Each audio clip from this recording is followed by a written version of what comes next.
Improvement yang bakal mempercantik game tim gua. Part 1. Ini merupakan salah satu update yang akan datang, yaitu improvement interaksi.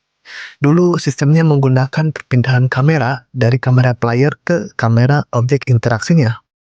Jelas ini bakal bikin gua jadi kerepotan buat setup objek-objek lainnya yang akan ditambahkan interaksi. Tapi sekarang beda lagi. Kamera hanya ada di player, tidak perlu memindahkan kamera lagi atau bahkan menggunakan banyak kamera. Tinggal memainkan animasi yang sama pada player dan objeknya, maka terciptalah interaksi yang lebih hidup.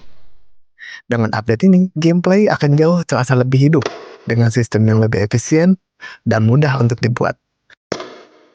Penasaran dengan update kedepannya? Follow biar gak ketinggalan. Sekian dari gua, dan terima kasih.